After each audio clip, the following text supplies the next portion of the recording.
Pochettino, t'es appelé à la barre. Les gars, aujourd'hui, c'est le procès de Pochettino. Et là, on est presque à la moitié de la saison. La fin de l'année arrive très très bientôt. Est-ce qu'on doit virer Pochettino? J'ai oublié de vous dire, est-ce que vous allez bien? Moi, je vais très bien, les gars. C'est parti. Voilà, le procès de Pochettino commence tout de suite. Avant que la vidéo commence, n'hésitez pas à vous abonner, mettre le pouce bleu, les gars. Ça m'aide beaucoup. Vous êtes des tueurs, en tout cas. Voilà, vous êtes des tueurs. Tout d'abord, avant de commencer le procès, on va énumérer les faits. D'abord, les objectifs de Chelsea et le contexte. Pochettino, il arrive dans une équipe de Chelsea très malade, qui a fini 12e du classement de Première Ligue l'an dernier. Une équipe qui était dirigée sous Lampard. C'était catastrophique, on va dire la vérité, on ne produisait rien. Mais lui, quand il arrive, tout l'effectif change. On vire les 7, 8 joueurs cadres. Kanté, Kovacic, bon, Jorginho était parti en janvier, Havertz, Mount, beaucoup de gros joueurs partent et on recrute quand même beaucoup d'autres joueurs. Par contre, les joueurs qu'on recrute sont pour la plupart très jeunes, des 2001 et en dessous. Ce qui fait que bon, le renouvellement de l'équipe avec plus ou moins 0 joueur d'expérience, déjà c'était bizarre. Après, sur ce point-là, je ne sais pas si c'est Pochettino qui s'en est chargé du recrutement. Ça reste encore un peu flou. Pas pour moi, c'était les dirigeants. Du coup, je ne vais pas lui jeter la pierre sur ça. Il arrive avec cette nouvelle équipe-là. En pré-saison, ça joue plutôt bien. On se dit, en vrai de vrai, Pochettino, là, comme objectif, cette saison, on doit aller en Ligue des Champions. On a dépensé énormément sur le marché des transferts. On sait qu'on va pas gagner la Première Ligue. Ça, on va pas se voiler la face. Voilà, Rome ne s'est pas fait en un jour. Mais l'objectif de la saison, c'est au moins atteindre la Ligue des Champions. Ce qui était plus ou moins faisable, en vrai de vrai. C'était faisable, en vrai. En plus de ça, n'oublions pas que Pochettino, c'est un coach qui a fait ses armes à Tottenham. Il a fait un gros boulot à Tottenham. Il a fait grandir une équipe. Il a fait évoluer des joueurs. Et on s'est dit, vas-y, on a les 2001 à Chelsea. On a beaucoup de jeunes. Pochettino va les faire évoluer. Voilà. Comme il l'a fait avec Tottenham, il va créer son groupe, créer son équipe, créer son armée. On va aller à la guerre avec eux. On s'est dit ça. Voilà. Ça, c'était pour le contexte. Maintenant, qu'est-ce qu'il en est? Tout d'abord, les gars, on va faire entrer l'avocat de la défense. C'est inédit. On va d'abord citer les points positifs de Pochettino. Pochettino, cette saison, en seul point positif que je vais lui citer, parce que je pense qu'il n'y en a peut-être qu'un seul, on n'a pas énormément, c'est qu'en vrai, cette saison de Chelsea, en termes de possession, on est plutôt bien. Voilà, on a plutôt une grosse possession, ce qui est un très bon point. En plus de ça, je vais rajouter le fait que lors des matchs contre le top 6, c'est très intéressant. Le jeu qu'on propose et les matchs qu'on fournit, franchement, et les résultats sont plus ou moins bons. On va s'arrêter parce qu'il y a quand même beaucoup de matchs nuls. Et bon, des matchs qu'on aurait dû gagner, mais on va pas dire que c'est sa faute, voilà. Des matchs plutôt intéressants contre le top 6, une très grosse possession. Voici les points positifs de Pochettino aujourd'hui à Chelsea. Et j'ai presque failli oublier aussi le fait qu'on soit en demi-finale de Carabao Cup. En plus, surtout contre Middlesbrough. Du coup, en vrai, c'est une opportunité pour cette saison de remporter un trophée. C'est un point positif aussi pour Pochettino. Faut dire la vérité. On est aussi en course pour la FA Cup. Maintenant, je vais énumérer les points qui lui sont reprochés, les gars. Et là, il y en a une pléthore. Il y en a beaucoup. Il y a beaucoup de points négatifs envers Pochettino.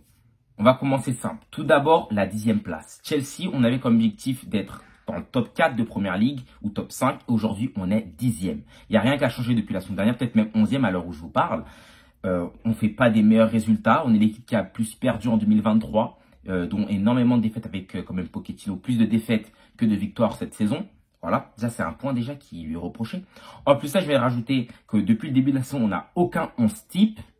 Aucun 11 type. Chaque match est une composition différente avec des joueurs différents. Ce sont des joueurs qu'on ne comprend absolument pas. Un joueur qui va faire un très bon match lundi, le samedi prochain, il ne joue pas. On ne sait pas pourquoi. Voilà, on ne comprend pas. En plus de ça, je vais rajouter le fait que énormément de joueurs ne jouent pas à leur poste. Quand lui, qu'est-ce qu'il fait défenseur gauche? On ne comprend absolument pas. Alors qu'il y a Madsen. Voilà, il y a Madsen. Il y a plein de trucs comme ça. Enzo Fernandez qui joue 10, on ne sait pas pourquoi. Il y a plein de petits trucs comme ça, voilà. Des joueurs qui ne jouent pas à leur position, on ne comprend pas pourquoi. Je vais rajouter aussi le fait que Pochettino, comme je vous l'ai dit précédemment, c'est un coach qui est venu, qui est censé faire évoluer des joueurs. Et pourtant, il n'y a aucun joueur à Chelsea qui actuellement à évoluer. Aucun à progresser, on va dire la vérité. En plus de ça, il n'a pas réussi à fédérer un bon groupe, un bon collectif. Comme on peut le voir avec Postecoglou à Tottenham. Tottenham, c'est la sauce, elle a pris rapidement. On a pu voir que Postecoglou, il a créé une armée, il a créé une équipe. Les joueurs aujourd'hui peuvent se battre pour lui. Mais à Chelsea, c'est pas le cas. Pochettino, il n'a pas réussi à créer cette armée. Il n'a pas réussi à fédérer ses joueurs. Ça, c'est un fait aussi. Il y a aussi le fait que certains joueurs soient mis en avant au détriment de d'autres qui auraient mérité potentiellement de jouer à leur place. Quand je parle de ça, je parle de Madueke ou bien de Madsen qui auraient mérité de jouer devant, par exemple, Mudryk par moment. Pour Madueke et devant Colwill pour Madsen. Dans ses sorties médiatiques, il nous fait croire que tout est sous contrôle, mais bon, on peut observer que absolument rien n'est sous contrôle. On continue à perdre exactement les mêmes matchs. Du coup, en vue de tous les arguments avancés, il serait plutôt logique de dire que Pochettino mériterait une démission. Voilà. Il y a beaucoup trop de mal pour très peu de bien, on va dire la vérité. En plus, on est 10e, les gars. On est 10e, n'oublions pas. Mais, moi, aujourd'hui, je vous dis que Pochettino ne mérite pas, tout de suite en tout cas, une démission. Non, un licenciement, pardon. Et je vais m'expliquer. Parce qu'il y a d'autres facteurs qui doivent rentrer en compte. Déjà, le facteur des blessures. Le fait de ne pas avoir Nkunku depuis le début de saison, on va dire la vérité, même aujourd'hui, on vient de voir qu'Nkunku vient d'arriver, on voit que c'est un joueur au moins habile devant les cages, un joueur qui est pas bête, un joueur du moins qui a de l'expérience comparé aux autres. Et tu te dis que si Nkunku était là depuis le début de la saison, ça aurait changé quand même pas mal de choses. En termes de finition, vous ne pensez pas? Franchement, dites la vérité, vous ne pensez pas? Et je vais pas juste parler de la blessure de Nkunku, parce que je vais aussi parler des absences répétées de Reece James et de Chilwell. On sait qu'avec ces deux mecs-là sur les couloirs, ça changerait aussi énormément de choses. On éviterait de se taper de temps en temps des Disasi défenseurs droits et des Colby défenseurs gauche. Sommes-nous bien d'accord? En plus de ça, je vais rajouter un point très important, le fait que Chelsea, cette saison, on ait perdu énormément de points très bêtement. Il y a énormément de matchs où on peut gagner, on aurait dû gagner, on a plutôt fourni une bonne performance, mais on n'a pas gagné les matchs à cause de bêtises de certains joueurs. L'exemple Wolverhampton, ce que Sterling a fait par exemple, c'est un pur exemple de ce que Pochettino aussi endure depuis le début de saison. Le fait qu'il ne puisse même pas faire confiance en certains de ses joueurs. Est-ce que vous imaginez? Du coup, ça, on ne peut pas dire que c'est de sa faute. Voilà. Bon, pour moi, le match face à Wolverhampton, je trouve que c'est pas purement de sa faute. Vous me suivez? Ce qui fait qu'aujourd'hui, on est obligé de prendre en compte ces facteurs-là. Le nombre de blessures répétées de certains joueurs cadres, qui auraient aidé énormément lors de cette saison. Le fait qu'aujourd'hui, certains joueurs font absolument n'importe quoi et qui c'est hors de contrôle des mains de Pochettino. Voilà, le fait que Jackson rate énormément d'actions, ça, Pochettino ne peut rien faire contre ça. Et bon, pour régler ce problème-là, normalement, il y aura le mercato. En plus, ça, Nkunku est revenu. Du coup, les problèmes offensifs, ils devraient être plus ou moins réglés. Ou il n'aurait plus trop d'excuses sur ce sujet-là. J'aimerais aussi rajouter que depuis la saison passée, je suis plus trop un adepte des licenciements de coach. Voilà, à Chelsea, on a beaucoup souffert de ça. Depuis, je suis plus trop un adepte. Je suis vraiment pour qu'on laisse le temps aux coachs de s'implanter et de faire faut les laisser bosser quoi. On les laisse bosser, après on voit ce que ça donne sur le long terme. Mais après c'est vrai que Chelsea c'est un gros club et qu'on attend des résultats énormément sur le court terme aussi. Et Pochettino actuellement il y répond pas. Après moi ce que je pense de la situation, moi je suis pour que Pochettino reste encore pour l'instant, mais que mars, février, si les résultats n'ont pas augmenté, si on n'est pas dans le top 6-7, out, on veut plus de toi frère. Parce que ton excuse Nkunku sera déjà grillé. Le mercato sera déjà passé. Du coup, l'excuse mercato recrutement sera aussi déjà grillé. Et si t'as pas fait progresser l'équipe et que si on n'arrive pas à rejoindre ce top 8 ou top 7 de Première Ligue, frérot, moi je veux plus te voir. Je veux plus te voir. Du coup, sache que tu as une épée de Damoclès au-dessus de ta tête. Il y aura aussi la finale de Carabao Cup qui va jouer aussi. Si tu gagnes pas la Carabao Cup, ça aussi, ça va énormément jouer sur ta saison. Parce qu'encore s'il est 8e et qu'on gagne la Carabao Cup, ça va aussi changer quelque chose. Du coup, je serai encore pour qu'il reste sur le bateau. On va lui laisser encore un peu plus de temps.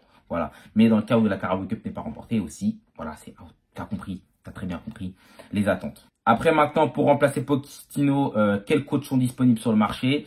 Il y a Hansi Flick, je sais. Il y a Antonio Conte. Moi, je suis potentiellement pour un deuxième tour. J'ai énormément apprécié ce coach en 2017. Après, voilà, le temps avance et c'est plus le football a avancé aussi. Du coup, est-ce que ce sera le même boulot fait? Je pense pas non plus. Et il y a Lampard aussi sur le marché de transfert. Mais bon, les gars, on n'est pas là pour un troisième tour pour Lampard. On est tous d'accord. Graham Potter non plus. Ce qui fait que, bon, dans l'état actuel des choses, changer de coach aussi, trouver un bon coach sur le marché, c'est aussi compliqué. Je sais qu'il y a aussi d'autres personnes qui pensent à Mourinho. Les méthodes Mourinho, ça fait, moi, je trouve que ça fait, aller depuis peut-être 5-6 ans que ça fonctionne plus. Les méthodes Mourinho, ça fonctionne plus. Du coup, voilà, c'est peut-être pas une bonne solution non plus. Du coup, pour vous, dites-moi ce que vous en pensez en commentaire. Pour moi, il doit rester, mais il lui reste très peu de temps. Sa place est en sursis. Dites-moi ce que du coup vous en pensez du cas Pochettino. Je ferai aussi le cas Ten Hag à Manchester United. Je vous ai déjà prévenu dans la dernière vidéo que je vais faire maintenant plus de débriefs de d'autres clubs aussi de Première Ligue parce que je suis un gros amateur de Première Ligue et de football en général. Hein. Par exemple les matchs du Real Madrid, du Barça. Quand il y aura des gros matchs de foot, je serai aussi sur le coup. Ce qui fait que les gars, moi je vous souhaite une bonne journée ou bonne soirée. Ça dépend à quelle heure vous regardez la vidéo. Merci à vous. J'espère que vous avez lâché le like et l'abonnement. On s'attrape très bientôt.